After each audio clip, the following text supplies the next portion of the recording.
Sainers, I'm still shaking. I cannot believe what just took place at Marvel Stadium today. 46 points down at three-quarter time against Melbourne. And we won.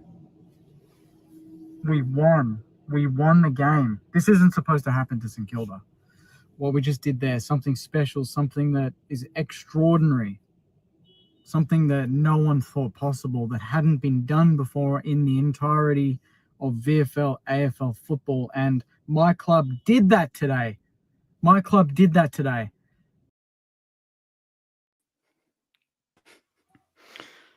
They sure fucking did, mate. That was your club, Jake. All right. God damn. I never thought watching myself would make me so emotional. Jeez. That was elite. And now show the clip of Naz on fucking Ross Lyon's shoulders, having a bit of a dance. That was so good. That was so good. Wow. Hello, everybody, and welcome to the Footy Abroad show here on the Nasiah Wanganeen-Milera Abroad channel. Yeah, boy. Yep. We are here. Tuesday, the 29th of July, 2025. Really, this is just Deflection FC. This is all about St Kilda. Nasiah Wanganeen-Milera. Oh, dear. 100%. What a bloody... Good, mate. Really good. Yeah. Really good. Not as good as Jake, obviously, but pretty good. Jake, I reckon you just kick us off, mate. You just give us a window into the last 48 hours. You said something really profound in that review when you said this isn't meant to happen to us. We usually like get close but not close enough. It's always what ifs, maybes. You know. I felt that. What was that about? It's just a, I don't know. It just washes over you. You see these things before. You see great marks, and then you see near misses. You know, the Goddard mark comes to mind. You know, great moments in a bittersweet, in a bittersweet moment at the same time. I didn't think we'd win it until Naz got that ball and took that kick. I still can't describe it. I thought it would be an honourable loss. I think every St Kilda supporter in that stadium thought, great, we're pulling out all the stops last minute because the game's, it's done. We're just playing catch-up football. We'll get within a goal and I'll do a review. I was prepped. I had the post ready. I thought I'm going to do an honourable loss review and everyone's going to hate me for it. And everyone's going to be like saying, why didn't we play like that at the start? But we finished it off. We actually did something that, I never thought I'd ever see live. On the telly, it would have been great to watch it, but to actually be there and experience it is next level. Absolutely next level. Something. Yes, I'll definitely take that to the grave. That's for sure. Do you is this dumb? This might be a dumb question. Does the first three quarters just forgiven instantly? Doesn't matter. Maybe not for the players, or maybe for the players. I don't know.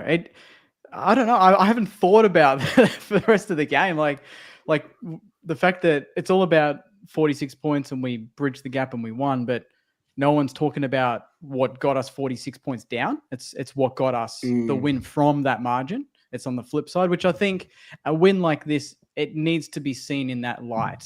You can still, I could have done the review and looked at the first three quarters and been critical, but that's not the time nor the place for that sort of performance. It's too special and you've just got to enjoy it because it may never happen again, that type of win. I preferably would want to flog them from the start and not have to worry about that at the last minute. But it's not even the fact that we overturned it, but it was the way that it happened.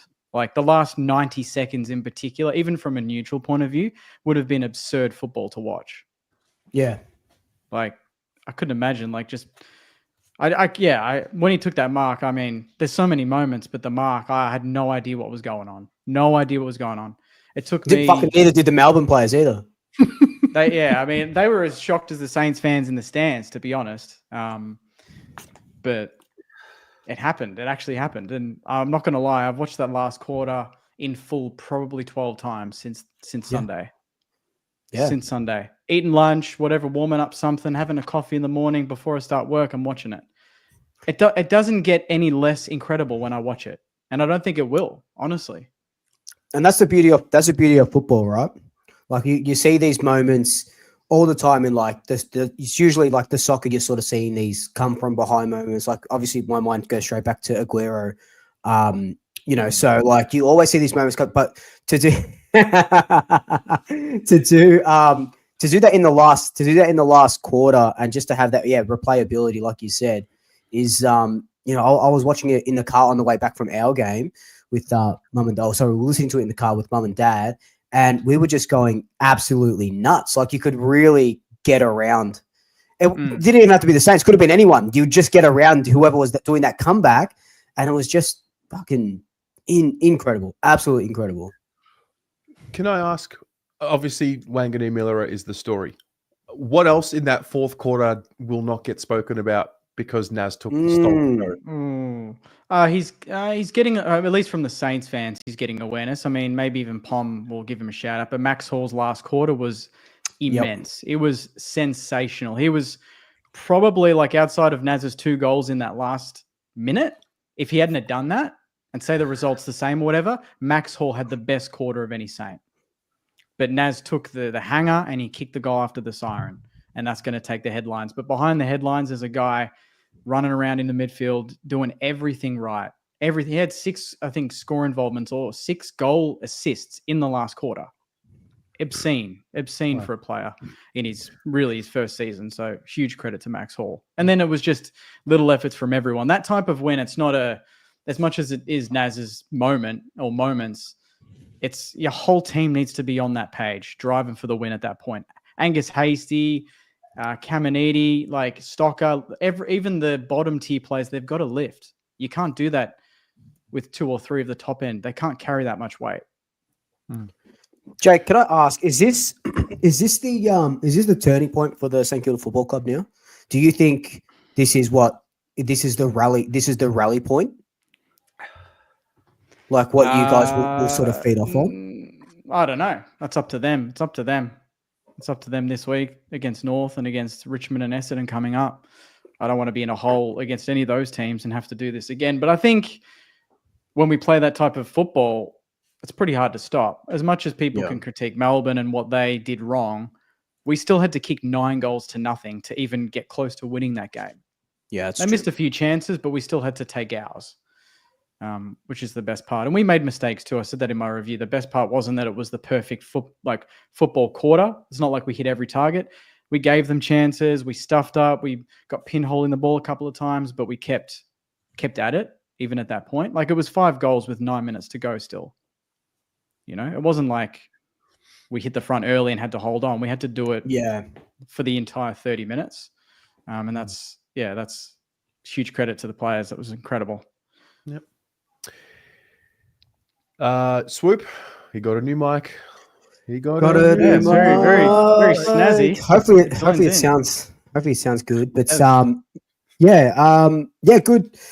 good weekend. Back on the winners list. Just going through the motions against the Tigers. It was just a horribly wet day. But credit, as much as it was good to see Collingwood win. Like credit to the Tigers. They're going to be a bloody killer football team soon. They have got young kids coming out of their bloody God knows where, and they really gave it to us.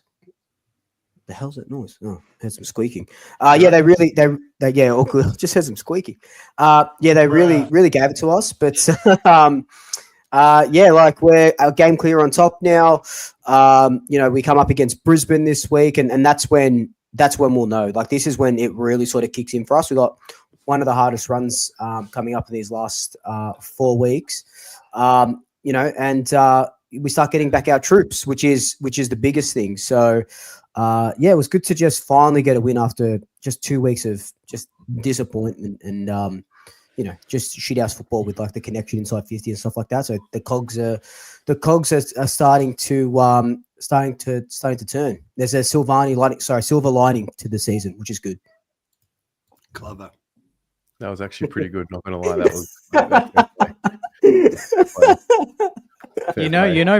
You know, Pom's a bit sick when he's not talking every millisecond.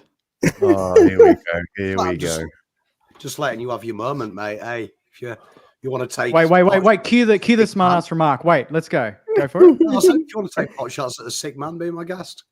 No, I'm trying to involve you, mate. Everyone's had a word. I'm trying to bring you into it. Bring you into the huddle. Appreciate it. Bobby, how are you, mate? I'm good, mate. How are you? Was... You all right? Yeah, mate. I'm good. It's good to see we're back where we. I don't know if we belong here, but that's where we deserve to be. But yeah. Look, why don't we just start? What's your topic for the night? Do we have to talk about the game? Oh, we have to talk about the game. Okay, of course fair we enough. do. All right, we'll talk about the game. Well, the Blues. Pommy. Bangers! Yeah! Do it for Doc.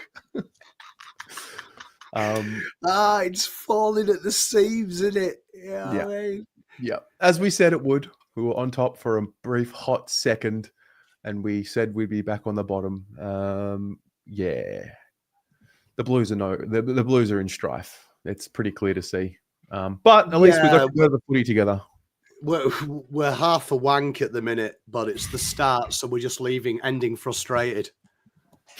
Yeah, mate. It's tough, man. It's tough. I mean, look, everything. I always say to you when you say, "Can it get any worse, Pom?" And I'm like, "Stop saying it," because how many signs do you want? We got Jack Silvani having a medical at the pies.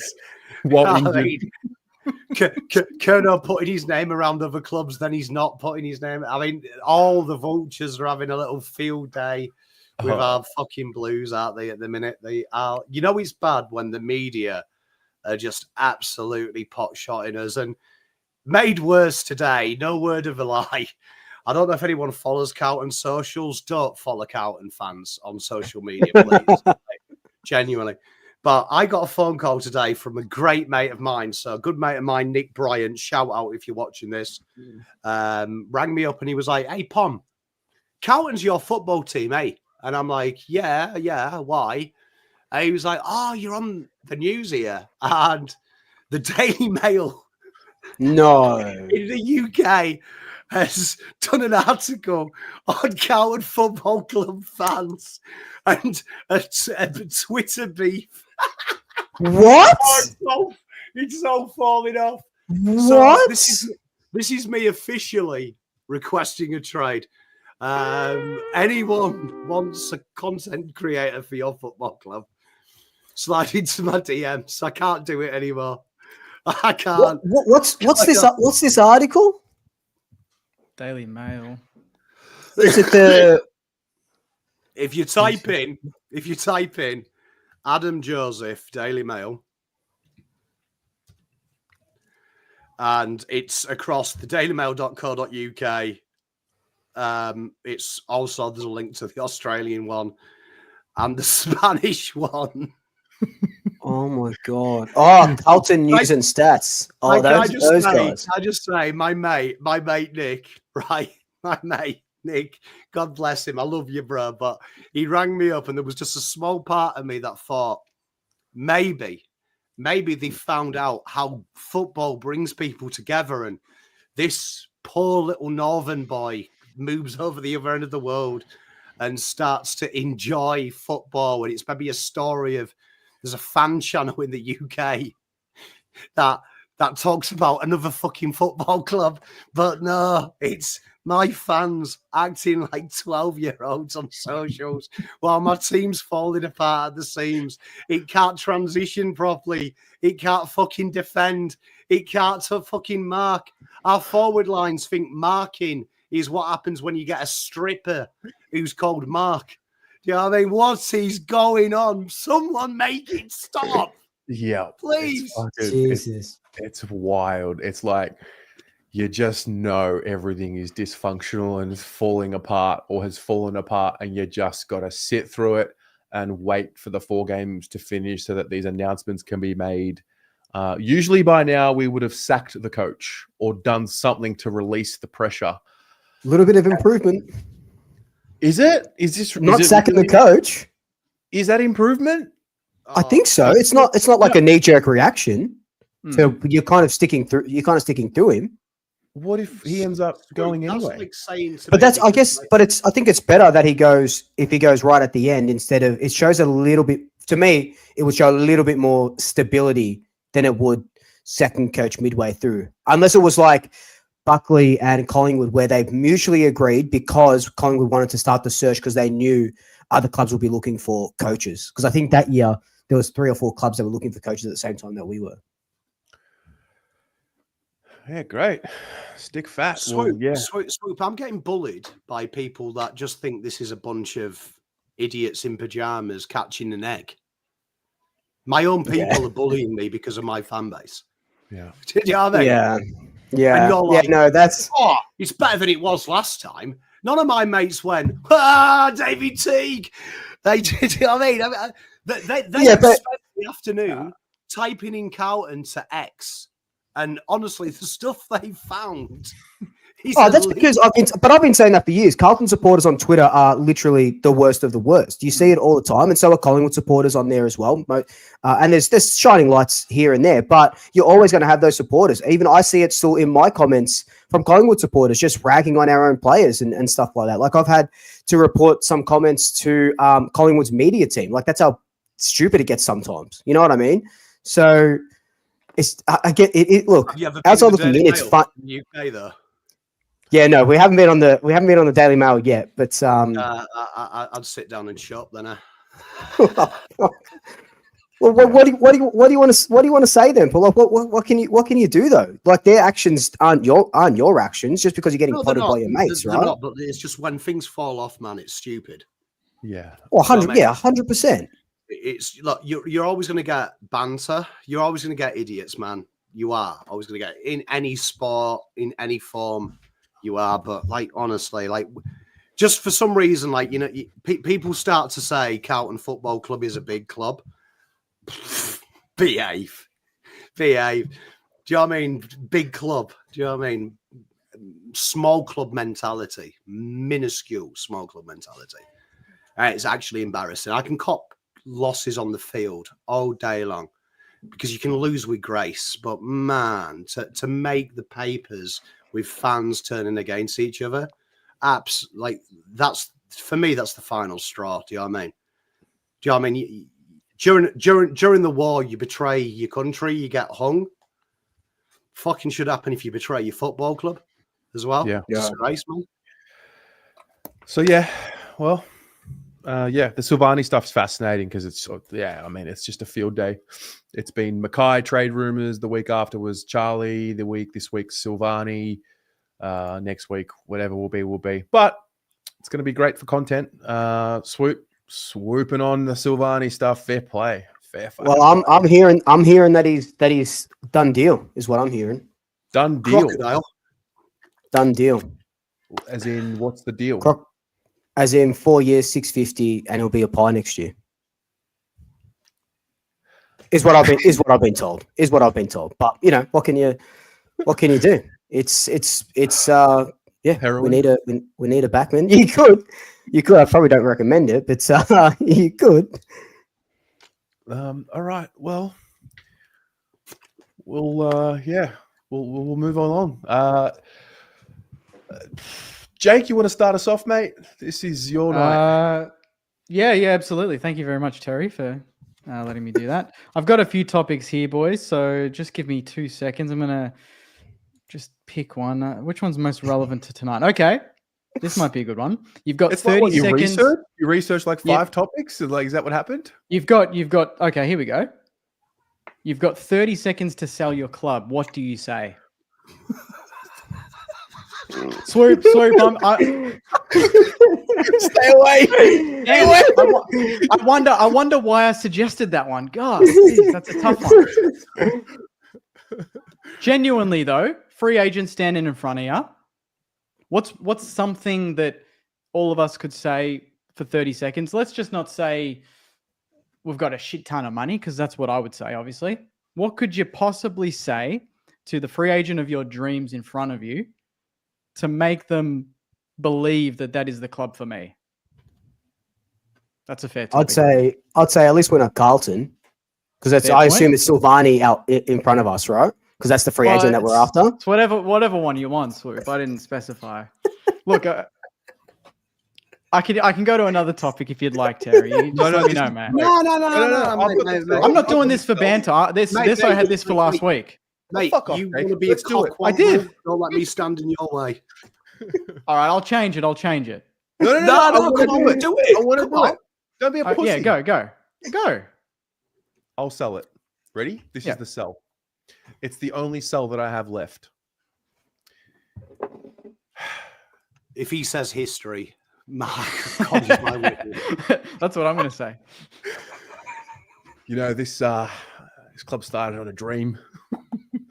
A dream of hard work and blue collar work ethic. No. So I think the sell is you've seen glimpses of what it could be when it does work. And ultimately, it's about the legacy of being part of the group that actually gets Carlton back to the top. So that's the ultimate sell. Like whatever the facilities and all of that, like whatever. But ultimately, it's really about that. Can you handle the challenge of being part of the group that actually take Carlton to the top? Because I think everyone kind of knows what will happen if that were to happen, and the kind of reaction that the world would get. Yeah. It's the best I've got. Yeah, No, that's a good good. one. Yep. Sweet. I think I'd genuinely say, we get to play, whatever it is, 14 games at the MCG. You're playing at an average crowd of 80,000. You want to play big games. You want to play big finals. You want to be a part of a big team. You come to the Pies, and that you try and sell them on that dream.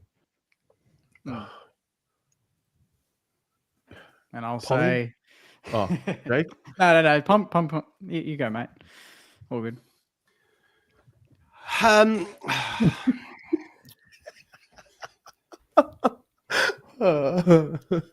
My dream free agent, Yeah, I would whoever you say want. you look at Carlton from 2018 to now, they've been through some horrible times, and the fans keep signing up, and there is so much hope, and there is so much belief, and so much want that you will be playing in front of 90,000 every week of people that are just willing you to succeed. So you are the person that turns that hope into reality. We believe in you so strongly that you can be the flip, the switch that this club needs that goes from hope to reality. So if you want the shortcut to fame, fortune, you might have to look elsewhere. But if you get this right and you are the missing jigsaw piece, this club needs to be a flag-winning side. Your name will be spoken about through history, through era, for millennia, because you will be part of the group that breaks 30 plus years of pain for a generation of fans. So that is the legacy that you're about to potentially That's so good. Here. That's a run through brick wall sort of thing. Ring the bell. Yeah, that was brilliant. That was sick. Absolutely brilliant. And then 2 years later, I'm looking at his dog and go, I'm really sorry I said that.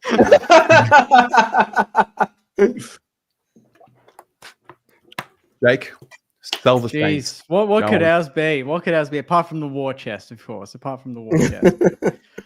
Personally, it's almost the opposite of what you guys have alluded to. Okay, there are the big clubs, there are the powerful clubs, they're the favored clubs, but then there's the forgotten clubs, the clubs that have been there, been so close but not done it. Be part of something that's never been done before. Make St Kilda a powerful team. If you win a flag and you go to a big club, that's a shortcut. Take it, go the hard way, put your life on the line, and become a St Kilda icon by winning our second flag. The longest drought in history, you would be an absolute hero. You wouldn't just be a guy with the medal in any other team. You would never be forgotten in the history of the football club, in the history of the AFL. It would be the greatest premiership in AFL history, and you would be part of it. Fuck. I firmly believe that. I firmly believe our second flag will be the greatest. 100%. Yeah. Well, I mean, so it's the current longest, It's the longest drought, drought. right? Yep. And our only it's the only one we won was one bloody point in the last minute or so. Like, Hey, what a flag, Change- mate. Don't downplay change that. history. Change history. Wow. Yeah. Anyway, that's really good. fairly short. That only took a few minutes. I can go for another one, but No, I mean, we you guys that are was all a- good if you want to continue. Who would be the No, yours hardest are sell though? always Right. thought-provoking. Who would be the hardest sell right now though as a football club? Who would genuinely, would it be West Coast? Because I don't think it would be West Coast. I I'm think not talking. It's not Carlton. Don't laugh. It's not Carlton. It's the hardest sell. pressing me. I think No it's way. I think it's North. I think it's North. It's I think it's they North too. haven't improved at all this year. They've had some good thereabouts games, but they haven't improved at all this year. They've probably, I don't know if they've gone backwards, but they've definitely stagnated. Like Richmond's going to finish on top of them. They were touted at the start of the year not to win a game at all. There were guys coming out and saying that Richmond wouldn't win a game at all, and they're going to finish on top of them. So I think 100% would be North. And they've got a big war chest as well, right? And do you like even like LDU signing for 7 years as well? He's probably going, fuck. Is it 7 more years of this? Do we have to get rid of Clark? What's going on? There's going to have to be a revolt there before they're on the up, I think. Fair. Yeah. Pommy, want to go next? Kia ora. How are we? Well, Kia ora. I wanted to talk about something a little bit deep. So, last couple of weeks, I've come out of my retirement, being forced to go to. Well, I haven't been forced to go. That's a lie. I've gone willingly to go to Carlton games, and got me thinking, like, why do we go to the football? And I had like a philosophical moment this weekend, because when I get ill, I get a little bit emotional, get a little bit miserable, rug up, sit in my room and just cry myself to sleep. And it got me thinking, and you know what? Like, I wanted to hear from everyone in chat and you guys, like, why do you go to the football? What makes you feel connected? So I thought I'd share my story of what I sent my mates. So Terry's one of them. And so when I was 7, I was taken away from my home for details we're not going to go into with my brothers, and we were put into car. And I always felt a little bit of a loner once my grandparents took us in.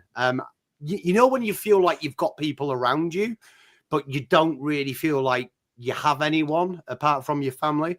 And then when I was about 11, 12, that's where sport came into my life. So for me, that was golf, that was cricket, and that was soccer. And it got me thinking that sport has always been my connection, because I remember being 12, 13, being trusted to use my pocket money to go to an away day with my soccer team. And suddenly I wasn't the 13-year-old grandson, adopted kid with a brother in prison. I was Dan, the football fan, Dan, one of us, and felt connected and felt like it didn't really matter what had gone through my life and how school was going. And then obviously I'd made sports teams. Golf became a career. It opened the door to teach me discipline. It opened the door to teach me what was right, what was wrong, focus. Everything in my life has been vicariously through sport. And it was probably the first time that I felt part of something and felt like I belonged. I always felt like I was not wanted, and sport did. And then there was a moment at half time at the Carlton game, and I look across and Terry's looking biscuit-arsed. Nick's had a few too many beers, and I'm thinking, isn't this twat driving home? I've got Ian next to me, and I've got Lectog. And we just started chatting shit, man, like, and hearing about their family life and their things. And it made me think that, you know what? The purest thing, and I'm going to say man, so I don't want any of the girls in the comment section to be offended. It's just how I feel. But I feel like as a man now, I'm 40 years old this year. I've got kids. I've got a wife. I don't really have any pom time anymore. Like, I'm either pommying us on the here. I'm either daddy. I'm a husband. That 3 hours is the most perfect sanctum there, because for that 3 hours, I wasn't a dad. I wasn't a son. I wasn't a husband. I was me in my own environment, surrounded by the people that I love, sharing a moment of where I've got one of my mates telling me about his new girlfriend. I've got another one of my mates talking about how scared he is about getting married. I've got another one of my mates telling me about his son and how he's overcome so many obstacles. And for that one moment in time, we were just at one. And I think that's what sport is. And I think sometimes all this ranting and raving and getting upset about results, in the end, the result is secondary. It's that moment in time where we're together, with your mates, with your pals. And I feel like we've lost that on the way. I see the trolling sometimes in the comment section. And that just says to me that, you've got no one in the real world to love.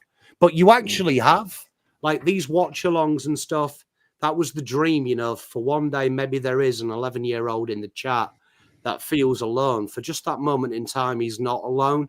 Because we're bound together by a stupid emblem on a shirt with 22 people chasing a football, trying to put it through goals. But for that one moment in time, we're connected together. And I think that's the most beautiful thing about sport. So, when people ask me, why do you do this, Pom? It's probably been since I was 7. I just wanted to belong to something. And unfortunately, no matter how many times I try and escape the stupid sport, pulls me back in, because sport is that one thing that it doesn't matter what you are, who you are, black, white, Christian, Catholic, you're a sports fan, and for that moment you're together. That's beautiful, mate. Couldn't That have was said it beautiful. better. Yeah. Absolutely stunning, that. You said it. Yeah, you said it on a good week, because that's exactly what it felt like. Yeah. At the final siren on the weekend, I hugging randoms, chatting to randoms, like the emotions. You forget that it's even the win loss. It's it's actually you can't put that stuff into words. Like that's the sort of stuff that you've got to be there. You've got to be there. You can't explain that to someone that's not gone to a game or been a sports fan before. It's just such a unique experience to share that with. It's intangible. You can't. It is. You can't it's in the air. You can't bottle it. Yeah. You just can't. And like that's what pulls you back. That's what justifies, like, Pom was alluding to, going every week and it's a struggle, but then there's a moment or there's a connection or there's a conversation and then you're back in again forever. And it's just, that's the cycle. That's the journey we're on. That's the ride. But if someone asked me how it felt, I couldn't tell you. I feel sorry for the people that left at 3/4 time, because they won't get that feeling. And I know many that left. So shout out to Charlie from the Two Guys One Cup podcast, who left at 3/4 time. Yes, yeah, that would have been stiff. Yeah, I mean, I can't. It's harder for me to describe it. Every other week, because I just love going, because I go with my uncle and it's just a family connection. So there's that for me. Makes me feel kind of like, sometimes you don't want to feel like you've grown up too much, and because I've been going since I was a kid with him, it's just the same. The only difference is he used to just drive me in from my AR's place. Instead, now I meet him in the car park, but everything else is the same, and I love that. Sometimes you don't need to lose your inner child. Sometimes you want to keep that part of you. And that's the one part. When I go to the footy with him, I feel like that again. I'm his nephew. He's my uncle. He got me into St Kilda. This is our moment. I grabbed him, put him in a big hug on the weekend, and it reminded me of going to grand finals with him, and having big moments. So that's the reason why I go to football. Love that. Luke? Yeah, I guess both of you guys sort of hit the nail on the head. But it's the community, and they say you can't choose your sort of family, but everyone chooses what club they want to support. Sometimes you get thrust into it, but you get to choose how you support that club. And when you're at a game, whether it be a final or round one or whatever it is, coming back from a bye, and even happened on the weekend against Richmond, just like high-fiving someone that you don't know from a bar of soap, because Nick Dacos scored a nice goal, or someone laid a good tackle, and everyone's going up at the same time. And the thing that I love about the football, and you guys touched on it a little bit as well, you know, how you were saying, you know, you're downtrodden for 1 week, then you get back up the next week. I love that it fills you with so much hope. It gives you hope of a better day, hope of hope for a better tomorrow, you know, hope for a better year, hope for this, hope for that. You might just have had the shittest day, and you know that you're looking forward. You've had the crappiest week, and you go, okay, I know that on Saturday night, doesn't matter what, I just got to get through this week.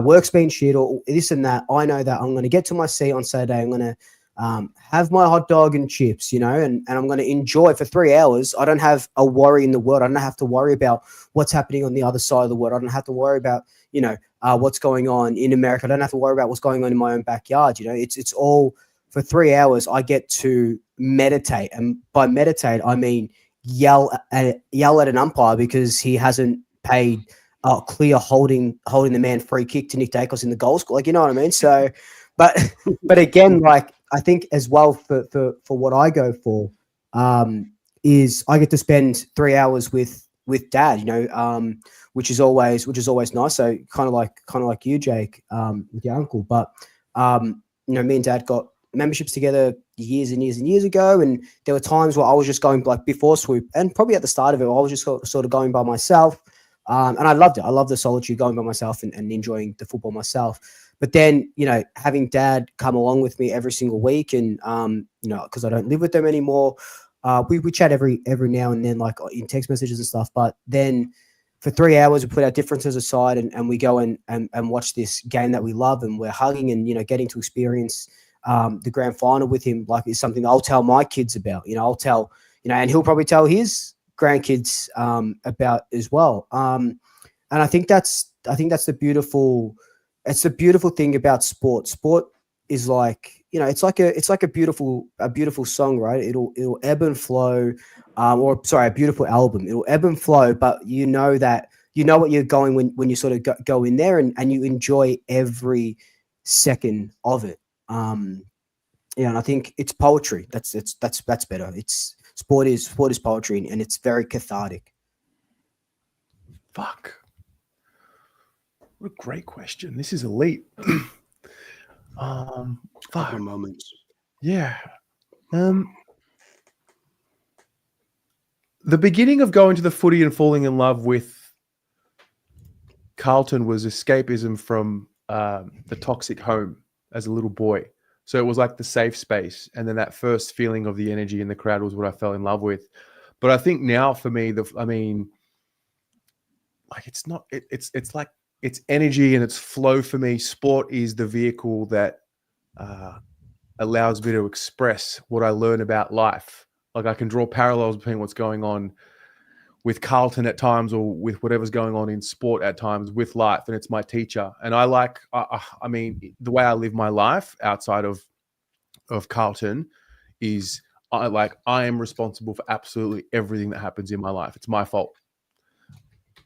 But when you support a sports team, nothing's in your control in terms of on the field. Yeah, you can yell and scream as much as you want. You might give a little bit of energy, and I might give something, but ultimately I can't influence the result out there on the field. So to give myself up to something out of my control, and I guess it's faith. You know, like, I'm not a religious guy. I don't follow a specific religion, but I do give myself up for something greater than myself in the Carlton Football Club, which is warped and weird, and it's complex, and it's kind of like family. There's dark, toxic parts of it. Within that, there's beautiful parts and beautiful relationships that are formed. Like, man, I met Pommy online because of this channel.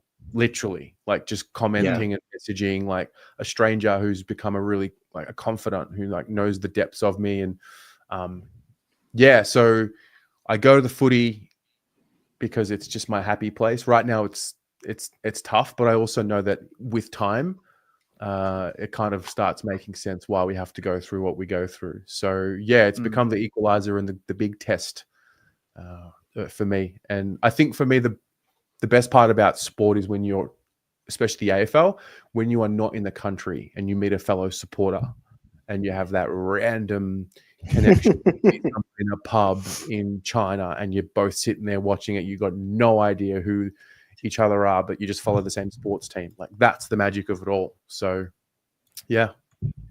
All said, lads. That's good stuff. Yeah, great question. Really good topic. Well done, Pom. Fucking hell.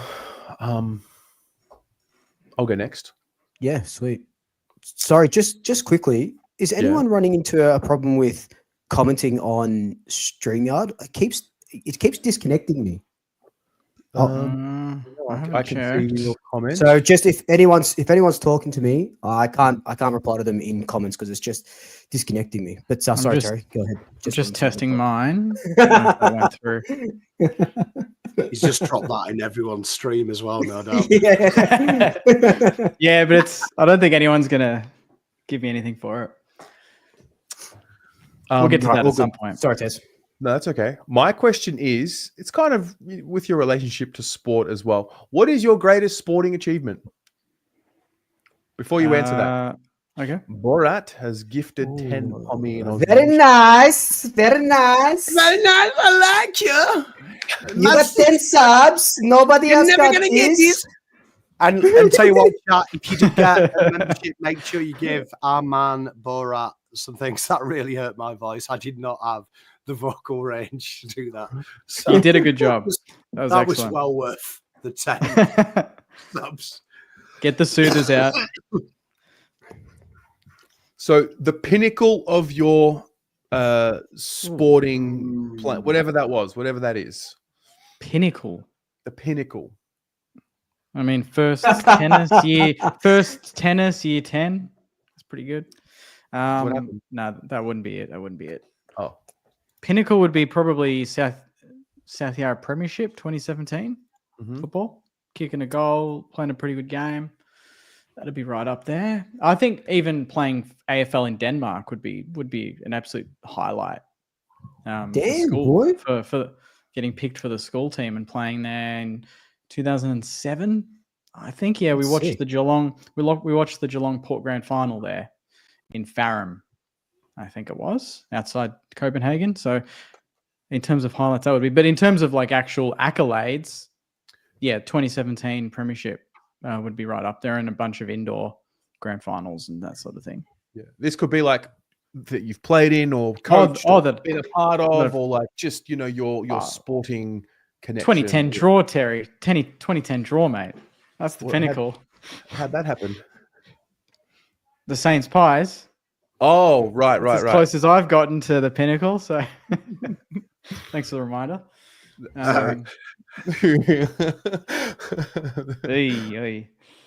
Yeah. I'll go next.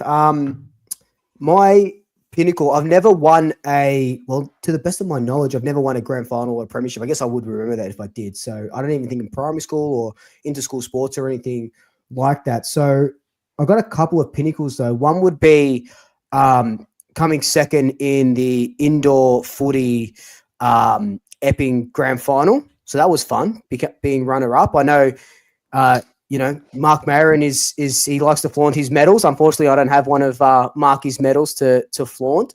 So I only got the runner-up trophy. But the biggest pinnacle for me would be coaching. I started coaching Craigie Burns. Started with the under-9 squad and getting to getting to coach them for a year in my first year of coaching. And we didn't have any finals or anything because no scores were kept. But then going into under 11s, and some of those kids that I coached in under 9s were like top age, so they go 10, so they play under 11s, and we played off in the first final that we ended up. No, actually, we didn't lose the first final. We needed to win the last game. We lost by less than a goal, and it was like devastating, like absolutely devastating. But to see those kids grow throughout the year. And I run into some of them, and now they're all 16 and bloody 7'2", but I still run into them at games or just out and about. And it's really nice to have that impact on the kids' sporting life. So that would be the pinnacle for me. Love it. Pommy, I mean, you were actually a sportsman. Playing, probably the proudest moment was finally passing my playing ability test. So just to become a PGA golf pro. So that would have probably been my number one pinnacle. Just to be able to do that would be good. From a playing perspective, that's not my job at the time. Would probably be beating Bramcote School in year 12 because they always used to beat us. And our first cricket team, our first 11 beat them like finally in year 12. It was the first time in 10 years we knocked them out in the semi-final of the Yorkie Cup. So that was always special growing up with the lads, always getting beaten by the same year group and beating them. That was good. Probably shout out. I know he watches the show every so often, but there's a kid I was coaching who was just become an assistant recently, a guy called Thomas Perry. Seeing him, been coaching him for 6 years, to see him actually go into the game that he loves and to see how far he's come as a pupil is absolutely amazing. That's probably the biggest kick I've ever had in my life, just watching young men, young women take up a game that they don't think they can do and to become proficient at it. It's still a joy to this day, whether you're 100 years old or you're 7, seeing someone get something that is perpetually hard and understand it. It's a buzz that'll never go away. There is something, like, honestly, I always say it's like the most addicting feeling coaching is the first time you see a child get a ball in the air playing golf, because their face is the same face you had, and vicariously you can still feel that joy of like, fuck, I did that.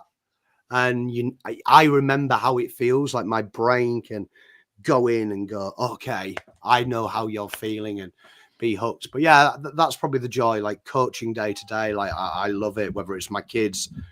Don't really like coaching my kids because they answer back, but I love that. So. Amazing. Well, mate, Matt Lang's gifted another 10 Pommy and Oz memberships. We need do we have like a sound? It's very, very cozy on that couch there, Matt Lang. Yeah, it does look pretty cozy. He's enjoying that couch. Lang, yeah, look at my boys. Hey, chat, you're making me feel better. Here you go, Pom. Here you go, Pom. Have 10. Have 10 memberships, mate, on me. It's all good, mate. It's got the paint me. What is it? The paint me like your French girl, the Titanic. Yeah, the Titanic, the Leo DiCaprio. That's hilarious. I love that. My sporting pinnacle, so basketball, winning the state championship youth league in 2011. So I played for Whittlesea my whole life growing up. We were the underdogs. We were the battlers. We made the grade was called VC in under 18s or 18s. It was the first time we'd done it in 20 years for the club. And then that group ended up becoming the youth league state champions once we were after we went after under 18s. So yeah, winning that title was pretty big. We were filling out the stadiums. It was a buzz. So I think winning titles there was huge. Won a footy premiership with the Thomastown Bears. We actually had my 10-year reunion there. Played 2 years there. First year, won the flag in our first season, which was cool. But yeah, Pommy, you said something there which kind of resonated with me. It's a really tricky one to talk about, which I'm sure everyone will understand why. So obviously, I was living in Israel when I started this channel, and I coached and started this footy team. And basically, what we were doing was we had Israelis, we had Palestinians, and I was teaching them how to play footy. It was like a peace project, which had been started, a decade earlier, and it was like magical. Like, I'm not tied to any of the land there, but to have both sides come together, learn this wacky, weird game from the other side of the world. And we actually entered this team into the Euro Cup in 2018. Pouring rain. We had trained in the heat, super hot. And I'll never forget when they won their first game. We played the Czech Republic. And just like the magical slow motion moment, how they won the game in the last minute. and it was just pure magic. And I'd never thought I'd experience something like that without being on the field or on the sports, on the court or on the field. But yeah, what we did there was like super, super magical. And so that's the magic of sport. 100%. It's amazing. In the meantime, another 10 memberships for Hey, the lucky. their YouTube channel. Damn, Lucky. Thank you very much. Yeah. Felt very lucky on Sunday. Thank you. And another 5 memberships for the Bombinos. Oi. Yeah. What's with the Adrian, mate? Those tats are pretty sick. Can you get that Hey, up again? catch on, everyone. Just a cheeky 10. Just a cheeky 10. So I like the way about your done. You didn't like give anyone a complex, but mine, you'd be like, oh, he's laid back on the couch. Oh, he's got. They were different profile pictures, mate. Don't even get me started. They were great. Thank you very much, everyone. Appreciate it. yeah. Who's next? Have we? Luke. Yeah, Luke. Yeah, Luke. Yep. Sweet. All right. Is it who's the best player in the comp? Is that your topic? It's what's everyone's McDonald's order? All right. So picture this, right? It's just, I don't know, we'll just say it's round 23. You need a win to finish in the top 4. And it's a last quarter. It's the last play. You've got one of your players running into the 50. He gets tackled, and you can see clearly on the big screen, it looks like it's high, and it is high. He gets tackled around the neck. Umpire doesn't see it, calls play on. The ball goes up the other way, and the opposition kicks a goal, and they're through on goal, right? But then all of a sudden, the game stops, and on the loudspeaker, you hear, we're checking for a high tackle in Collingwood's attacking 50. We're just going to have a look at that now. So there's a fifth umpire up in the stadium that's not tied to like the arc or whatever, but what he's tied to is watching the game from the bird's eye view or wherever that vantage point is, and checking all of the game that's going on as a neutral that saw the high tackle that 4 umpires for some fucking reason couldn't see. He's seen it. He goes, hang on, no, stop. We've let the play go on. Stop for now. It's a high tackle. Come see this. Kind of like what they do in the Premier League at the moment. Not always going to be black and white. We know that, but it's going. I think it'll stop a lot of different problems that sort of arise. And I only bring this up because it was brought up on AFL 360 yesterday by Craig McRae. It was one of his ideas. But before that, my dad's been saying this for about 5 years. So I don't know if Dad's watching, but shout out to Dad because he's been saying this for ages, that someone with a camera that can get the TV angle, because sometimes the TV angle is way better than the 4 other angles that the umpires are going through. Would it work?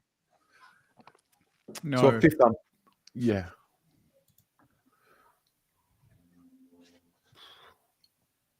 So just correct me if I'm wrong. This is a 5th umpire. Yeah. Up in the bunker or wherever you want to sort of call it. A bit of arc, yeah. And the umpires on the field are not going upstairs to like call it. This is a 5th umpire watching it who's connected to the umpires on the field and say, hey, you missed this, or this is what happened. Yep. So exactly like VAR in the Premier League, they're just carry on playing. Yeah, and exactly. It would and just it say just reviews VAR pending while they're playing. Yep. That would mean that the quarters would go for about 55 minutes each because of the amount of mistakes that umpires make. The rarity of a mistake in the EPL is much less than in the AFL. I reckon within a 10-minute passage, I reckon I can count 4 or 5 that they missed. So are we saying that every single one they're going to pay? Well, the umpires pay straight away. He goes high. The other umpire calls play on. He's seen it high. He goes, stop wherever you are right now. That's a free kick to Nick Dacos. It's too high. It's not. Let's check this out. These bastards already missed it. This umpire up the top, he's seen it. He goes, nah, stop. Play on. Elite. I still think that would be a hugely interrupted game, but I get what you mean. I think I like the idea, but I think the execution, maybe there's something there. But I can't imagine, Because then we might as well just ditch field umpires and have a guy upstairs. Genuinely, because they'll just call it probably quicker than the umps. Anyway. 100%. Well, why don't we just do that? Have a Well, I virtual think umpire. I actually think what you're asking here is, are you willing to accept the imperfections of footy, or do you want the perfect Yeah, I guess. game? Yeah. Do you want every single decision to be perfect and 100% correct? I think that's on a deeper level what you're asking. Yeah, I guess. Yeah, that's true. And I know it would, like Chat's saying, it would slow the game down, but are you really giving up a attacking play in a grand final where someone's clearly pushed in the back or had their head right? I know that's the theater of it all, but it's not the fucking theater of it all when it happens to your team in the last play of the grand final. Let's say I think I get you.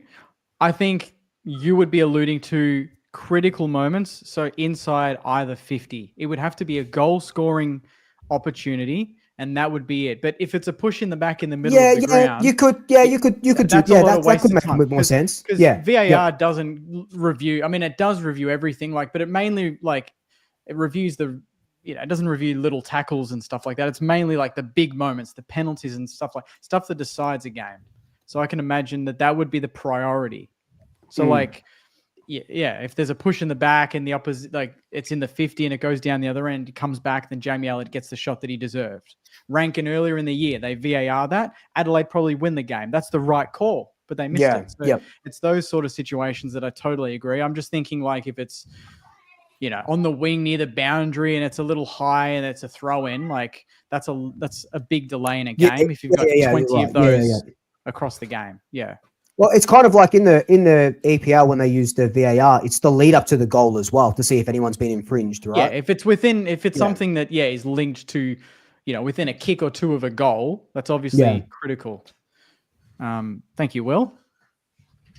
Good picture there, Max Hall celebrating, very nice. Yeah, little Maximus. Yeah, he's got the tongue out. Yeah, love it. Does adding another human to the decision making process of a game just create more there's another view of the field, but humans are flawed and make errors. I guess what you're suggesting here is you have a human in a room who's not running and who's not fatigued and he's not having to make split-second decisions while running and doing all these things. I'm just mindful of we are just adding more humans to make decisions and therefore more complexities. I think in theory it would work, but I'm also not 100% sure, but I'm sure. I'm not 100% sure of what, but I'm pretty sure it would add another complication. Yeah. Is there a way that we could adjust the current umpires on field to have better angles? Or are they trained in that already? Well, there's 4 of them. Yeah, I know, but sometimes they're in a similar zone, or they have the excuse of, I didn't have the angle. It's like, well, there's got to be a way that you can. There's 4 of you. How do you not have an angle? It all comes down to proper training. I think the 4th umpire is personally. I don't know if it's helping the game. I think they're in the way. Yeah. Do you think there's a lot of what's that? I don't know the term, but it's the phenomena that there's a car crash and someone needs to call the ambulance, and you think that person's going to do it, and no one's sort of doing it. Do you think that happens a little bit with 4 umpires, and that's 100%. Why the guy that's 150 meters away calls the push in the back that the guy 5 meters away didn't see? I reckon in a couple of games this year that I've gone to, I have seen umpires look at each other. And then one of them gives the deliberate out of bounds or calls the holding the ball. They're like, oh, should I do it? Should you do it? Or, it's just constantly handballing to each other. Yeah. Pom, what do you reckon? I'm a strong advocate against video refereeing. I hate it in my great game. I wouldn't wish it on anyone else's game. It's destroyed the game. When you've got something, human beings have this uncanny ability to take something perfect and try and make it more perfect. Yeah. Like, you've only got to watch, if you're an old man like me and you've been watching football every day of your life for 40 years in the UK, now just how it's full of, this offside decision, was that offside, was that a corner, was that a free kick? And that is just an overzealous appreciation of that game. It's ridiculous how much rubbish that fills up for me, just mainstream TV, where before it was referee's a fucking dickhead, cost us the game, got to get 3 points next week. Now it starts to create, like, because this generation is, I can't admit it's my fault, we look elsewhere. That's now in sports. So you start hearing, the FA has got an agenda against this team because VAR's gone against us all year. And it's like, no, you just shit. You know what I mean? That's what happens. I think you can make AFL better just by not changing the rules every fucking week. Yeah. That would probably help umpires, because it's amazing every month we seem to have a new agenda we're looking for. 1 minute it's high tackles, then it's throws, and then it's, this and that, ruck nominations. So I think just keep it simple, stupid. But human element is the beautiful thing about the game, isn't it? Like, we're getting, the other week, I think it was 30, it was the first time our timer nearly hit 40 seconds. I know there was a player knocked out in 5 seconds, but the game's getting longer with just the VAR, with the video, the ARC reviews. Can you imagine how long this would take? Like honestly, I know we're playing it on a cricket ground, but we don't have to play Test cricket. You know what I mean? Like, and that's what worries me. Like, what? I don't think anyone seriously has complained as much as we have in the last 10 years about rules. Rules have always been imperfect. Happens. But the game's brilliant. Keep it as it is. Like, I would like to go back to just have one less umpire, have one end, one the other. You've got your goal umpires, one in the middle. And how about we have 2 years worth of, we don't change any rules. All rules are in a 2-year window. So that would, I think, be a better method. We say, right, these are the rules for 2 years. Everything's a 2-year cycle. This needs amending. Okay, we'll look at it.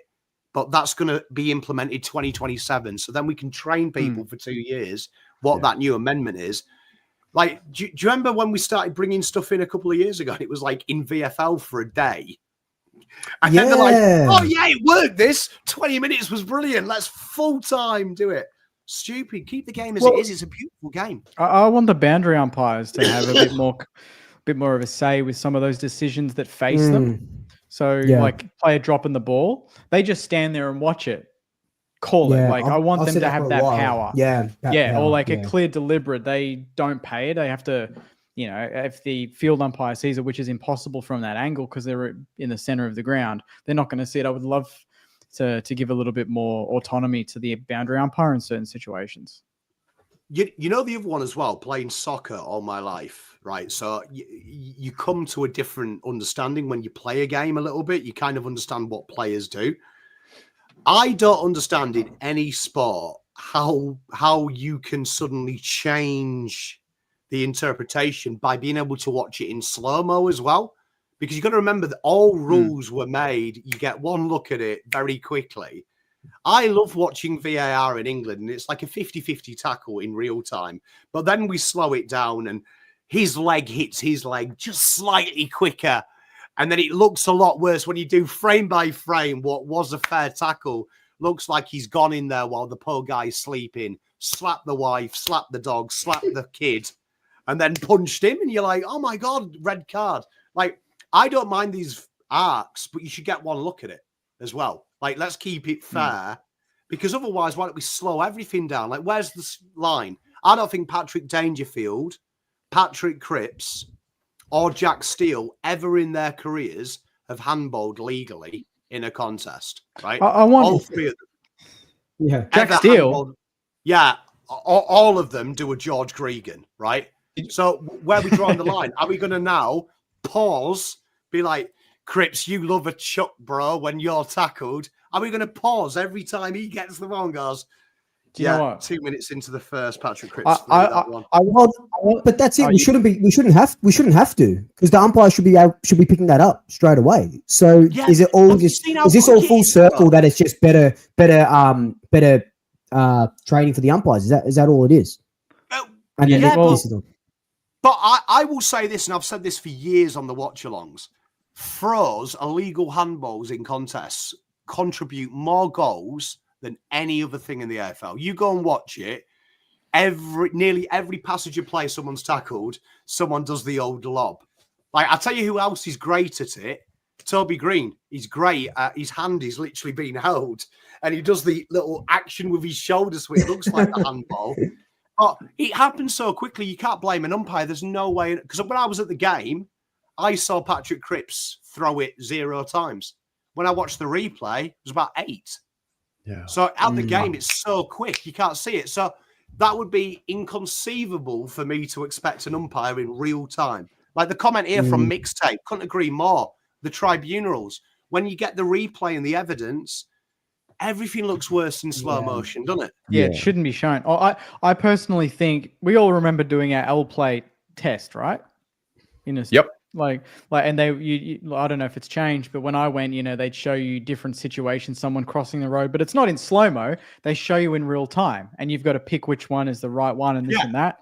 I want them to do that with umpires. Get 4 different holding the balls, and don't tell them which one is the free kick that was paid and which one was play on. Show them all and see which one they pick. Train them by the speed of the game. Don't train them by something that has to happen in post. Train them by what's happening in real time that they will see on that football field. I don't know if that's personally happening. Ultimately, umpires need to umpire games to get better. But I think there's something in what you just said there in their training midweek, for sure. Because I get the argument about make them full time. I totally get it.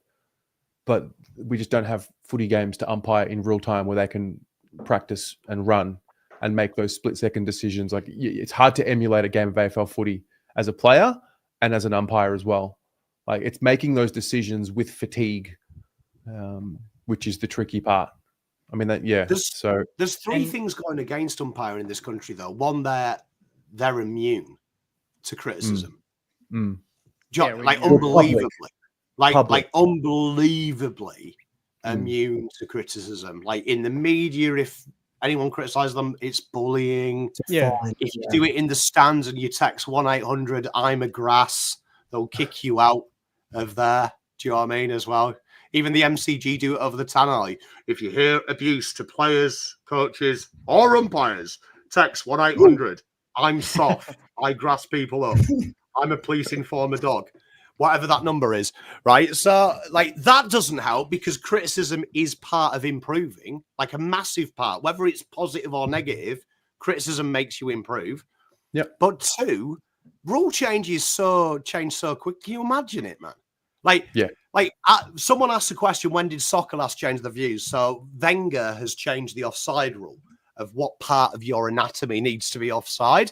Now, they've trialed that in some leagues, and the feedback has been chaos because even though it's a subtle change, it's causing chaos with refs in real time.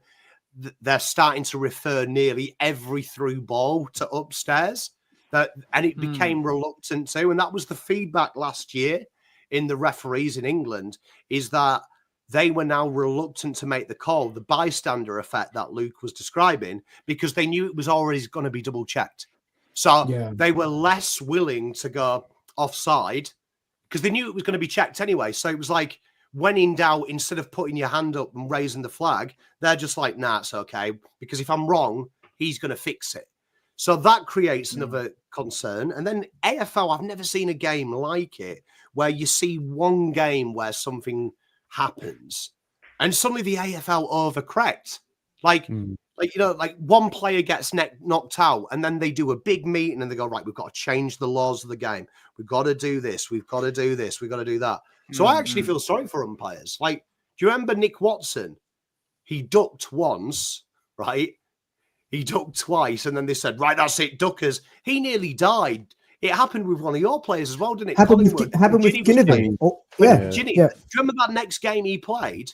Yeah, he got literally his head ripped off, and they're like, "Nah, that's fine." It was like watching WWE. Do you know what I mean? Like, Yeah. like they fucking, you could go in and actually clothesline the guy, and the umpire would be like, "Play Yeah. on." So I actually feel sorry for AFL umpires. Don't clip this because I say a lot about them, but like You watch the watch along on Sunday. Fucking umpire. Yeah, but we don't get feedback. We don't get criticised, right? Yeah. We change the rules every 5 seconds, and we're trying to make the job even easier and absolve responsibility. So you're never going to get good. Like, it's fascinating. Like Michael says, he's spot on. Like, they hardly ever criticize them type of things. They don't. And when they do, like when that non-call with that guy who was sick or whatever it was, everyone was lambasted as a bully. Yeah. The media should have to, how dare they question? They're only fucking umpires. They're one step above a traffic warden. I mean, I don't say please and thank you to an umpire. I ain't going to say please and thank you to a traffic warden either. Like, they're the lowest of the low. So, like, let them be criticised, and then they'll get better.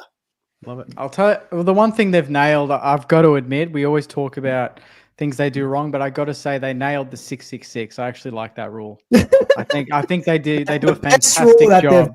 They do an absolute. But I just think that is another rule, though. Killed it there. Jake, that's another rule. That's probably the first time in a long time, though, that we've seen a 666. That's the first time I've ever seen it. Ever. That's the first time I've ever seen it in a game paid. Yeah, do you know what I mean? But how many times do you see it? Like, I was watching, it was a Carlton game and we did it. And I think memory serves me correct, it was Sydney. And the umpire actually gave TDK and Wheater in time to run back. And like, I was thinking, if I was Sydney, I'd be pissed here because the rule is quite simple: ready to play, unlucky. Like, why are we giving benefit of the doubt for making the 666 not work, which is a simple rule? Stand in the fucking your zone in a 6. Ain't rocket science. Every player has 6 appendages. We don't give warnings for anything else. So where's the black and white area? It's quite easy, this. Did you see, I didn't realize this, did you see the quirk in that 666 situation that Max Gawn revealed? No. I watched his interview. The ruckman has to be the one standing the mark. There. Yeah. So Max Gawn, as the ruck, gets told about the initial warning, and I guess the 3 stoppage players around him, but the rest of the field don't know because you're only telling the ruck and the guys at stoppage. And he's got no time. He can't go back and tell everyone because it's going to be play on. Actual infringement because we've already had the warning. I think the warning came in the second quarter. He was saying, and so it affected his ability to get the message across because he had 3 seconds, and I didn't know. But it begs the question: why the hell were they? What did they have? An extra player down back or something? Is that what they were doing? They thought we would. They were anticipating that with 8 seconds to go, we would win the clearance and potentially win the game, and in doing that, cost themselves the game. Yeah, but in doing that, you won the clearance and won the game. I hate to be this guy, but they are full-grown adults. If you can't count to 6, that should be a free kick. Like how hard is it? I'm a halfback. You're a centre halfback. You're right halfback. Yeah. Why the fuck is an outside midfielder here? Like, you don't need a warning. You should be able to know it. Like, this is what I'm saying. This is why society is going downhill, because no one punishes negligence anymore. Yeah. Like, if you are stupid and you can easily rectify it, you should be punished for stupidity. Well, so I feel sorry for umpires here because you get a warning for that. You watch teams, if you started paying a 50 every time you infringe 666, I'd give it a round before everyone has the 666. Bang on.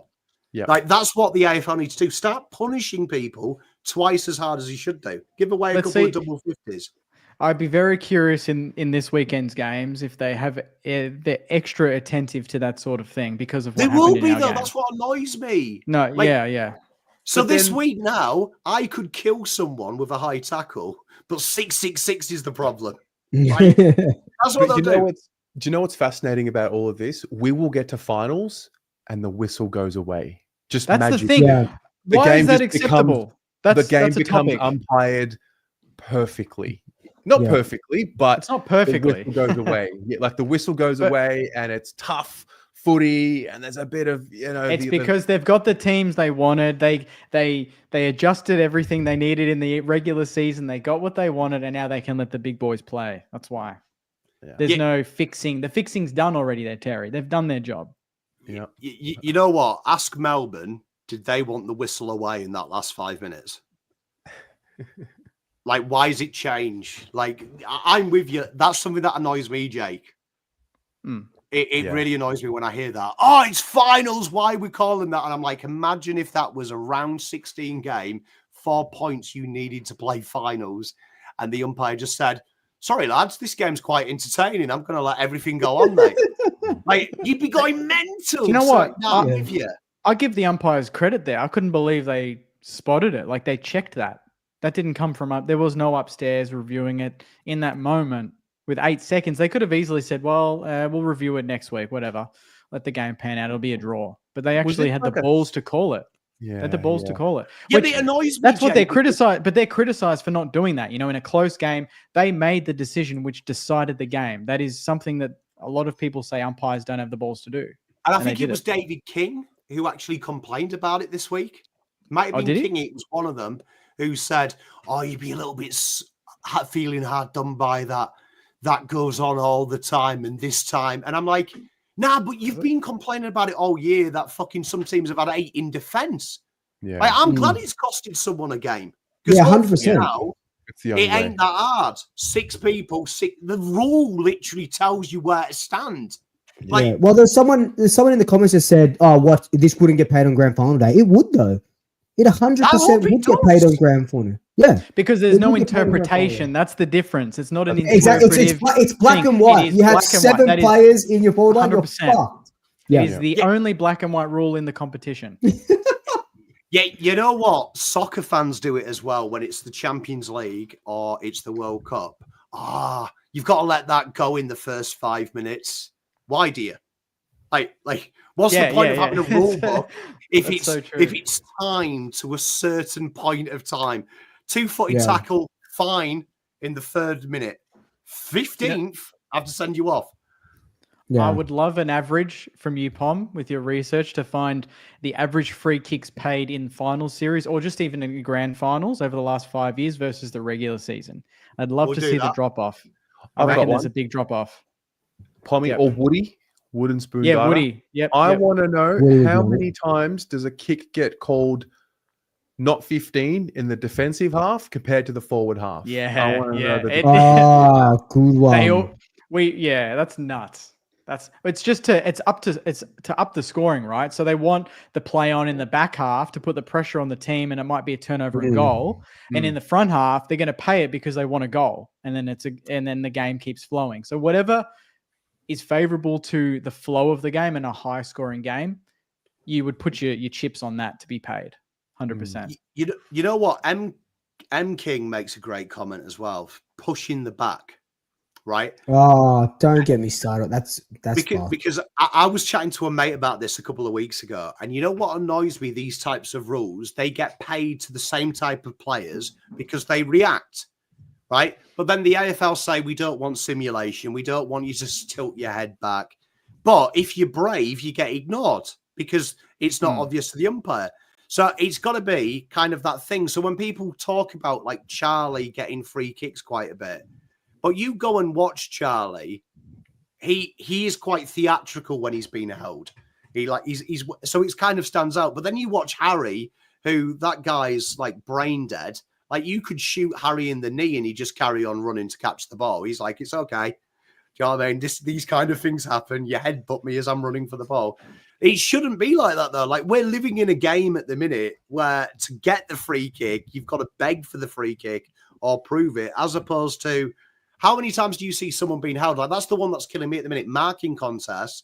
If you watch Thilthorpe or Darcy, because they're giants, they are being literally manhandled, chopped, and it kind of gets forgiven because they're 209 feet tall. But still the same thing. Like you can't umpire for size, umpire for the rules. So we could be here all day. Like there's so much fuck with this game when it's really easy to fix. this beautiful game that we love. That connects. Yeah, The but so imperfections, stop the fixing imperfections it. that we do not want to fix. We love it. Yeah, that's what I mean. Stop fixing it. It's meant to be It's imperfect. it's where it is. Yeah, yeah. That's what. Shall You see, we- offside. I love offside. People hate it. He's Beautiful got thing the about ladder. offside. He's got the predictor. 1 in 10 people actually know the rule. Everyone complains, right? And the best way you can define offside is you ask the people that the goal's disallowed. Always onside, right? Right, always offside. Then the defense, it's well offside, man. But a mile offside, like that is my favorite. He's miles off, and you're like, is he? Like that? But that's the beautiful thing, and I think VAR's ruined that. Like it's actually broke my heart because that was the best when you and your mates would have the argument. Yeah. Nah, he was on. Nah, he wasn't. He was almost in the stands. He was that. It's like talking about the end of Inception when he spins the thing and you don't know if he's in reality or he's still in his dream and he's seeing his kids. You don't want to know the answer. Christopher Nolan, don't bloody tell me. I just want to live in ambiguity for the rest of my life. I completely agree. Love it. Like you've started getting what we have in football as well. You know, when the ball goes out of bounds. And this is my favorite, you know, when you'll see some dickhead on Twitter with one camera angle going, look, it's out. And you're like, okay, well, do you understand how depth perception works? Like you can take a camera angle and it change. And then the camera angle changes and they're like, yeah, but we didn't have that angle. And it's like, okay, but you've just used that as evidence. Like, why are people complaining the ball's either in or out, ref's decision? Like, we should go back to the old ways. Ref decision's final, but the ref is allowed to be called a knobhead. Right? That's how it used to work when I was a kid. The ref would say, nah, that was a foul. You'd be like, you're a fucking idiot, ref. And he'd be like, okay, maybe I am. Foul, carry on, yellow card. And you'd be like, all right. I want Champion Data to release stats like game stats per umpire. I want to know how many types of free kicks they paid, how many Ks they ran in a game, how many times they blew the whistle. I want to see all the breakdown. I want to see all the stats. And Postecoglou was right about this. Be careful what you wish for. Umpire of the day, have an announcement on the AFL posts, on AFL socials. Umpire of the day voted by the fans. It's embarrassing because, like, yeah, it's crazy. Like I can't believe we're not talking about Nas more. Yeah, can we do that? Can we do that? What about Nas? What about Why aren't we talking about Nas more? Is it Nas? Why is everyone? I just say Nas. Everyone's saying Nas. Oh, sorry. Nas. I just say Nas. Sorry. But I just think it sounds better. But hey, that's fair. Nas. Didn't realize you were his dad. As a outside of the Saints bubble, is he in your top 5 players in the game right now? Oh God, here we go. No, seriously, seriously. Hey, I haven't had a top 5 player in the game for at least the last 37 years. So give me a break. He's not top 5. He's top 2. I don't think. Oh, Glaze. Yes, Tez, don't do this. I need to top up the wine before you get going, mate, because this is going to be. He's got a tumbler as wine as well. Nas. Yeah. Can I just ask, why would you pay Nas less than anyone else you're potentially bringing into the club? Exactly. Well, I know what you're referring to. You're referring to Nas v TDK. Oh, okay. Why would you pay Nas less than De Koning? Well, De Koning Sure, we will can't commit. now. Well, yeah, I mean, some people think that, I don't know if an agent can renegotiate something that's been kind of been locked down for so long with someone like a TDK. Like that kind of would be frowned upon, I guess. You couldn't really renegotiate if that's what's been agreed. But I think the main thing is we don't know how long Nas would want to commit for. So TDK would be on big money, potentially. Like 1.7 or whatever it's reported to be would be plus incentives, plus everything else. So plus the marketing fee that the AFL would give him, which is around 200,000 for 80 players a year. He would get that. So we probably pay him 1.4, like realistically outside of everything else. But he would be committing for like long term. Nas might only be committing for 2. So would you pay well over now for 2 years? You would want the same commitment as TDK then, right? You would want a long-term deal. Or you can pay Nas 2 years and then use the De Koning. I mean, maybe get De Koning, sure. Or like roll the dice. They're isolated. Prove to him that you can be a premiership team in 2 years' time. Well, Yeah, 100%. I think they're both isolated, so I don't think the conversation of we've got to ditch one to save one is remotely in the ballpark. I think it's just set a precedent for his agent. That's all. And I think that's why maybe it's taken a bit longer. And to be fair, like even 2 weeks ago, if he had a signed, he's worth way more now already, right? Yeah. So Definitely. I personally think his agent's just doing good by him and by obviously himself because he'll get good commission. But the longer he holds off, the more games Naz plays that, like he's polled Brownlow The more votes leverage probably the he last has. 6 games or something. It's ridiculous. Yeah. In losses too. So you're not going to sign, like everyone's like, why hasn't he signed yet? If he signed even a month ago, he's leaving probably 250, 300 a year on the table. Like that's his form. You think he'll stay? You still Yes. confident? Yeah. I'm trying to take the emotion out of it. I know a lot of people are very emotionally invested, especially after the weekend and his heroics. And I've never seen a player do what he did, like in that moment to win a game for their team, especially at that age. I've seen Bond do it for the Dogs, but in his prime. But this guy's not even close to his prime. He's 22 years old in his 4th season. To have that sort of coolness in front of goal is insane. But emotion aside, I personally think there is nothing Port Adelaide can give us. There's nothing. They don't have a first-round pick. They have Zach Butters, who they don't want to lose this year. They have Bergman, who they signed for 2 years, and Bergman alone wouldn't be anywhere near the value of Naz. And Adelaide have literally nothing apart from a war chest, but that doesn't help us. Yeah. So, and then the next best thing is he goes to the draft, but then West Coast just pick him and pick one. No, like I think we would just pay him $2 million a year for the next 2 years. Or I've heard whispers that it could be a 4-year deal and it would just be completely out of nowhere and he will sign a long-term deal, but I'm not sure. I know Tom Morris said before that they had a dinner at Bassett's house and had some wine and his parents were there and his agent was there. And supposedly Naz wasn't swayed by any of that or whatever it was, but I don't know how Tom Morris would actually know any of that apart outside of being in the bushes in the front yard or bugging the house and knowing what's going on. So I'm confident. I'm just like, for people that think he's going to leave, I always ask, what could they give us? Pom, what could they possibly give us that could get it done? There is nothing they could do. I mean, I'm sick of the media Butters. AFL fans going, why would you pay 1.7 for TDK when you've got Nas? Quite simple. List management, baby. Like, would St Kilda's list management be clever giving Carlton pick 5 and paying him unders? Because that's what they need to do if they wanted to buy him. We're buying a pick. We don't have a pick. Yeah. Exactly. Yeah, or exactly. Is it better actually just getting him for free and staggering it out and saving it for a rainy day? You can renegotiate deals, change things. Is it a lot of money? Yes. I think they keep both.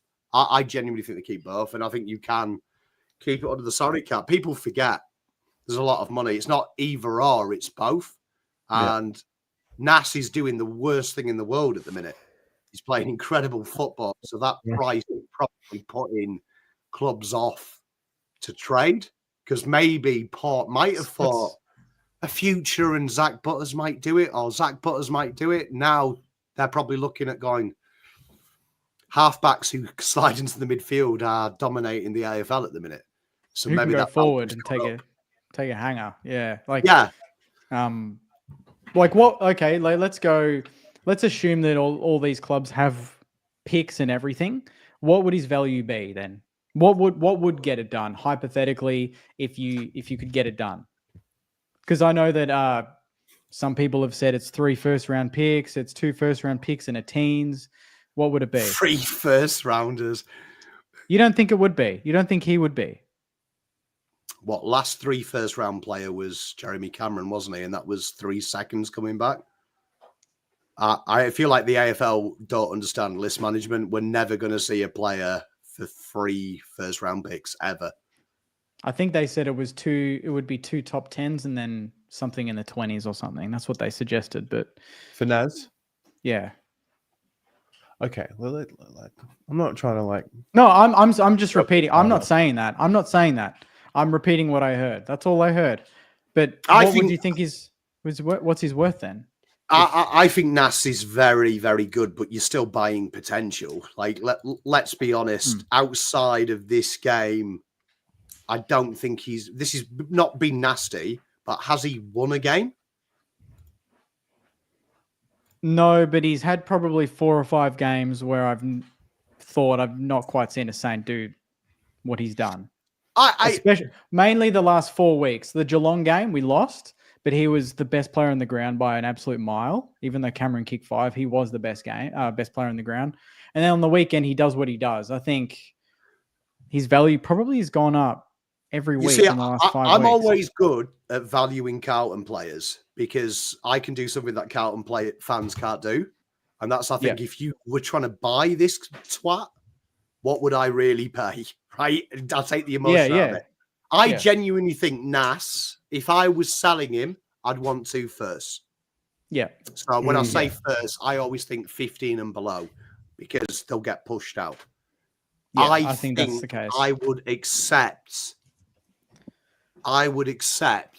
a top 10 pick and a top 10 pick and then a first.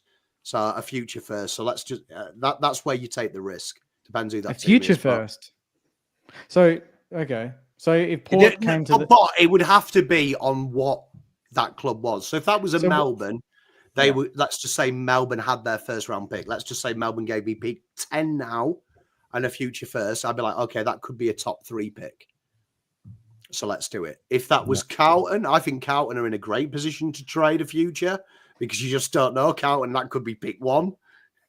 They might find somebody to be pick 16. So I'd be trading the future if I was Carlton. But I think that would be interesting. But I think players would need to be involved. I don't think we'll do it just for picks. But if it was to happen, if I was them, I think the way Nas is playing now is in the midfield creates a predicament because I think 10 weeks ago, before he started in the midfield, I would have done a swap with Butters. I would have done Butters for Nas and some back end work. Right now, I probably wouldn't because I'd be like, oh, Butters, we need him, but how the fuck are we replacing this young lad?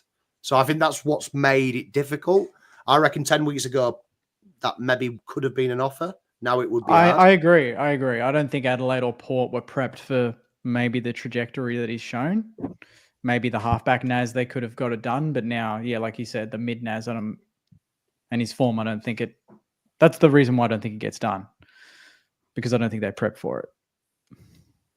But I'll put like say if you need midfielders, right? That's like the kind of the big thing with. I know there's that famous meme going around at the minute with Saints have got no A graders, we've got Nas, but I still think that's your area of need. Let's just say Adelaide rang you up tomorrow, right? I'll put this hypothetical, and they said we'll give you Jake Saliga, who's kicking ass. They said we'll give you Jake Saliga, Rory Laird, and a future first. So they're giving you a temporary replacement now. Oof. They're giving you a very good, solid player, a future first. They take Nas. No. Yes. No. I wouldn't take that. Because I wouldn't do that if I was Adelaide, but I'm just trying to throw some numbers out of how important he is to you. I wouldn't do that because Saligo's nowhere near. Oh, what's going on there? Swoops needs to go to the bathroom. We're not talking about Nick Dacos enough. Sorry, Swoopy. Where would for a player swap? What player would you swap Nas? So say you're the list manager right now. What player would you do in the player swap? In the comp? Yeah. Oh my God. Maybe.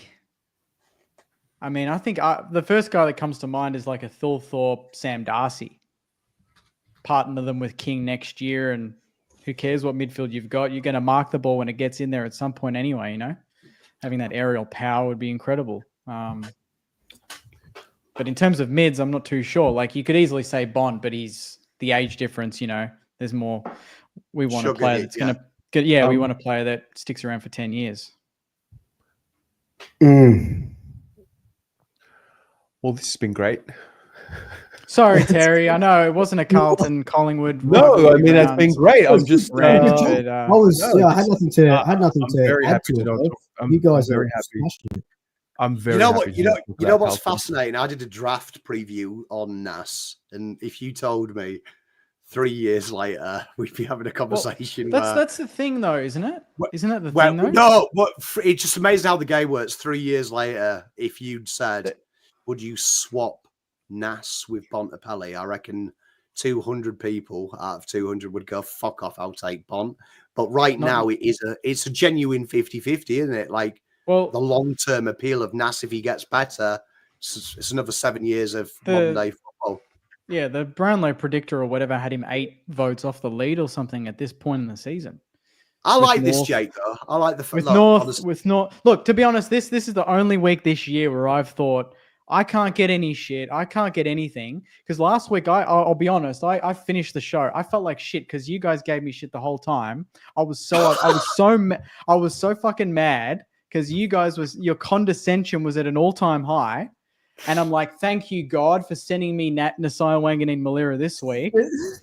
not Swoop. Swoop was good. You two, you got on my nerves last week, but it just came around a little bit. It came around. The TDK stuff that got in my head. I had to go to my contact and go, hey, What did we say about TDK? it was the off-air stuff. It's all the off-air stuff, man. We can't. Oh, the question about no, fuck off, Jake. It wasn't just that. It wasn't just that. There was more. Mate. There was more. Fucking Yeah, there was more. There was more. Trust me. to be fair, me and But Terry, God sent the game down, and I got my wish that this week it would just be a you have your breeze. fucking season, mate, and What do you mean? let you have my your season? night. Like, don't like. No, I'm not talking about this way. I'm talking about last week. It's irrelevant now. Mate, be don't, fair- don't bring this into the situation. This All is right, absolutely all right. to be fair, Are we getting the ladder predictor up or what? No, Huh? I'm You going to can. stick up for it. I'm going to stick up for him. For those watching at home, me and Terry were the War Brothers. Yeah. With Jake off It was before the tough. show. We were proper downplaying how good TDK was. Jake. I do believe I dropped. He's who's the basically You got the whole Nasiah Wanganeen-Milera glaze all night. No, You I haven't. saw the peak, and then you just Where have I, mate? had I to can't even. fucking turn it around. I can't even enjoy that, bro. I still can't I rode even enjoy a bike that. with you. I rode a tandem bike with you for an I know hour that. around the Do you know MCG. what? And Do you know this what? is We the thank you. Terry, we should do that more, mate. Even without Spud's game in there, we should just do that on a weekend. I don't care because the DNM session we had was incredible. I rode a bike with you at fucking 11 p.m. Nasiah, and I'm getting this like Wanganeen-Milera. I don't know what Yeah. I'm getting here. Nah, okay, let's move on. Who's the bigger loss, Silvani or TDK? For the team. Look, seriously, who's the bigger loss? If you lose them, we don't know yet. Well, we will. We can. Silvani.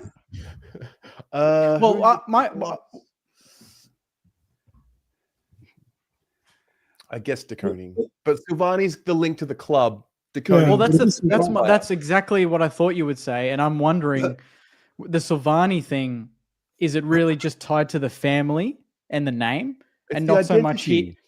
Yeah, but it's not his. It's not like what football is, which is the player. It's not about Jack. It's not about Jack. It's about the history. As in, it is about Jack. It's about. Yeah. I mean, it's like. Who's the famous St Kilda family name? Who's that player? Is there an?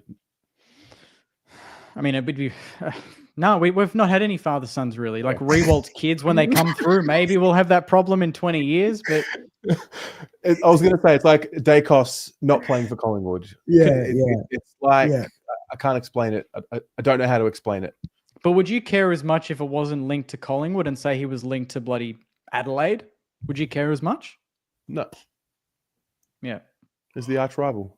Okay. Can I just say the highlight of this show all season has been Terry's defense of I rode a bike with you tandem. That's the greatest thing he's ever said. On a bike. We got on a bike. Yeah, that was the stuff we talked about. Yeah, that was a great night. That was so good. Just it's validation. We rode on a tandem bike. We rode on a tandem bike together. What do you want from me, mate? You want to see It's like support? it's like a rom-com. Okay. It's like something that someone says in a Let's- rom-com. No, look, I appreciate you letting me have my little moment of us breaking history in the I entire started the show competition. I tonight with appreciate you. it. Like I tried to really get around the Naz and the Saints train. Actually, St Kilda was my You lock of tried. the week. St Kilda Are was they my the lock of the week. Well, speaking of Terry, who might be your lock of the week this week, Terry? So good. This has been a great show.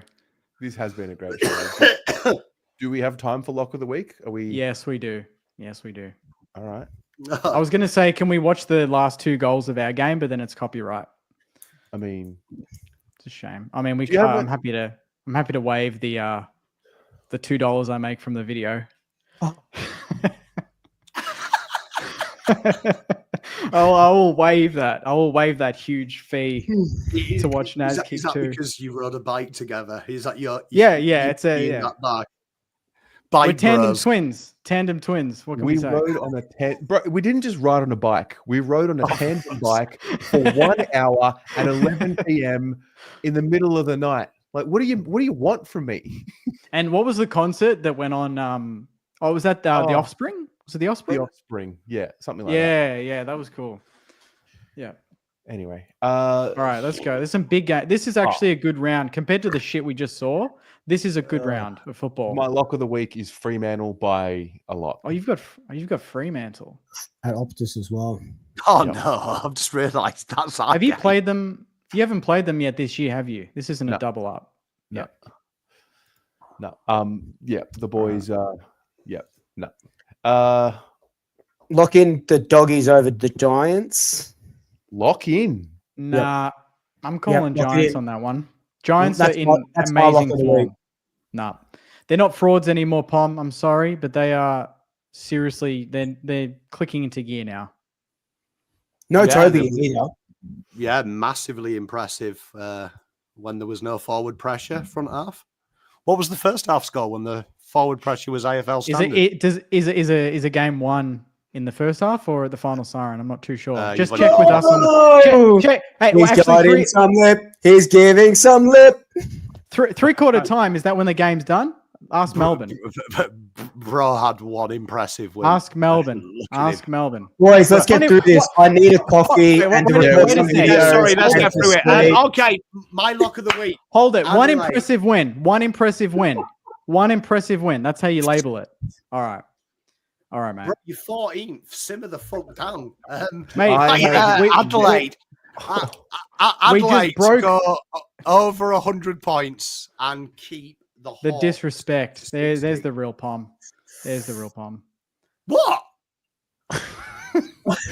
Jakey's, I've never seen you like this in my life ever. Eagles over Melbourne. Really? An impressive win would be Carlton just winning a game for once. Oh, come on, Jake. Let's get through this, brother. Let's go. All right, sorry. You know all what? Let's right. go. You just saved Carlton. Fair. Yes. Well, I've tipped them anyway. You have not. Yes, I have. You've tipped Carlton this week. Yep. I still don't rate Fremantle. Okay. Tell you what, Jake wins one game and suddenly, like, Fucking hell. If I'm going to enjoy, North Melbourne over the Saints. well, it is typical that St Kilda. North have had that loss where they need to show something after this. Wait, you're not saying North can beat St Kilda this week? I'm saying we should win, but I'm just saying they game. should be better. They should be better than the Geelong game. They'll have Ooh. Larky back. No. Banana No, peel no. game. Well, the banter's gone. This is real me. Larky will be back. Wardlaw. I think we should win by 5 goals. We should win by 5 goals. There's not a reality where North can win this game, right? Or am I just seeing a different sport? No, I think we should win. But I'm just saying I'm expecting North to be better than last week. That's all I'm saying. Okay. But we should win. So you can tip us. If you want. Up to you. What the fuck is going on? I feel like this is like some psycho. He This was is so like- confident, and then we got to next week, and then he just like I love instantly this. changed. Oh man, Oh, Collingwood, man. Brisbane. This will be a tough one.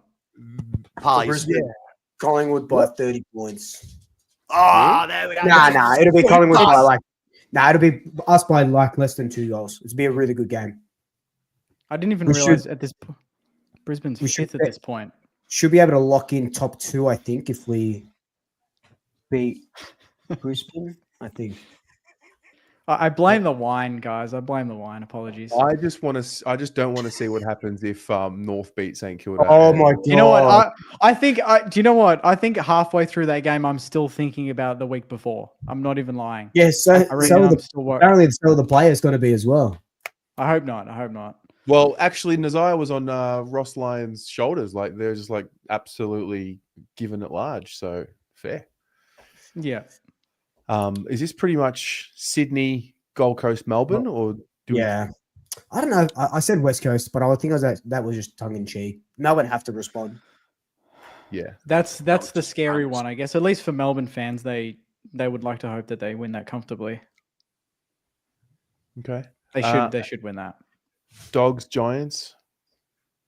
Giants. I thought that Dogs. was Swoop's lock. Yes, my lock's Dogs, but we'll just go even numbers. I'm happy I with think- Dogs. I think Giants, and then that's the 8. I think it's set after this week. Pommy, who are you tipping here? He hates the Giants, so he'll tip the Dogs. Marvel. See, these are two sides that I don't rate at all. Marvel will go GWS. But because it's his but because it's Jake Sweeps thing. Lock Marvel in. Lock Dogs in. Okay. I think from next week we can start doing predictor for the rest of the season. Yeah, done. Yeah. Well, the only change to the 8 would be Dogs out, Dogs in, Giants out, based on that prediction we just did. I think. That'll be good because Unless the AFL start giving double points for 5 goal or more comebacks in the fourth. That'd be a ripper. Imagine that. Like Imagine fucking that fun. charge before you get mid If they did that, if they gave us extra wins for that, we'd still be 14th. So that's okay. Draft picks all in hand. It's all good. Right. Well, that's been a great show. It really has. Jake, congratulations once again on a. On what? I did don't nothing, know. mate. I don't know. I feel like we need to be congratulating you. I don't know why. Why? I didn't ask for it. It's not in the. It's not. That's not in the run sheet. I didn't see that when I was just reading feel it. like we need to be congratulating you. It's been a. Can you put on Naz's? Naz's? You've been through the tough. Can you put on Naz's goals for me? Come on. All right. Let's Is go. there like, Oh, dear. is there like how they sometimes do the multi They do the- commentary? Yeah. I don't know if that's on that. They do This that? is the longest. This is the longest fucking outro ever. Fucking. I'm just trying to get around Kilda it. won 4 games in this time. You know, I'm trying to get around it. I'm trying. Can you AI and put Nick Dacos in that Guernsey so Swoop actually wants to watch it? Oh, I've seen it multiple times, mate. I've seen him with a premiership medal around his neck. So I'm all good. Wanganeen-Milera. Is there a? Hang on. It's fine. I'm joking. It's all good. Oh, I can chuck it on in my own time. Yeah, Like he's chuck had it a few on- drinks. Don't chuck put. it on your own Don't put it time in bed. He's had a few drinks. Don't put it on because we'll see little Jake. No. He's had a few drinks. he's had a few drinks. All right. Guys. All right, good night. boys. See you later. Yeah, love you. Yeah. Peace. Take care. Go Saints. See you guys.